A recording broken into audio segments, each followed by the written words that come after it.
आज नसरापूर या गावात जे घडलेलं आहे कदाचित उद्या तुमच्याही गावात ते घडू शकते ना। सध्या इंस्टाग्रामवर व्हिडिओ व्हायरल होत आहे, लोक ऍक्टिंगच्या स्वरूपात आपल्याला त्या गोष्टी बघत आहे, पण कदाचित ह्या गोष्टी फक्त मोठ्यांपर्यंतच सीमित आहे ना। त्याच्या पुढे काय मुलांना माहिती आहे का या गोष्टीबद्दल काही नेमकं काय घडत आहे?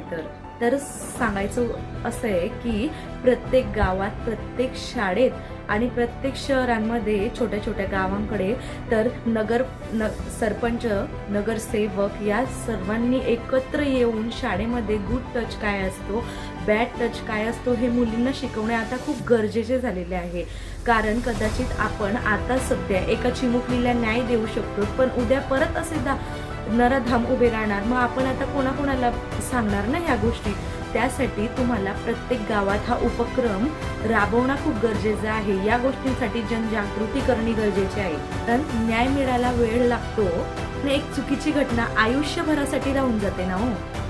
तर सर्वांनी एकमत करून मला पण तुमच्यामध्ये सहभागी करून प्रत्येक गावात, प्रत्येक शहरात, सर्व घराघरांमध्ये वेळ काढून गावामध्ये सहभागी व्हा। प्रत्येक कार्यक्रम करा, छोटे मोठे कार्यक्रम करा, शाळेमध्ये मुला मुलींना हा संदेश द्या, कोणाचा बॅड टच काय असतो, गुड टच काय असतो। कारण आताची मुलं आधीच्या काळासारखी नाहीये की ज्यांना ह्या गोष्टी कळत नाही, आणि सतर्कतेचा इशारा देणं खूप गरजेचं झालं आहे, जेणेकरून आपण प्रत्येक घरातल्या एकेका मुलींना वाचवू शकतो।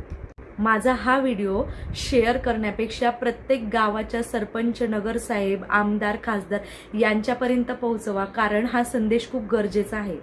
आज जी मुलगी आपली नाही म्हणून काय झालं, पण ती आपल्यामधून एकाची आहे आणि उद्या कदाचित आपल्या घरातही हे घडू शकते। ह्या भावनेने नक्की तुम्ही एकमेकांना सपोर्ट करा आणि हा कार्यक्रम करत राहा। त्याच्यामुळे मुलांना, सर्वांना या गोष्टी, पालकांना सतर्कतेचा इशारा द्या।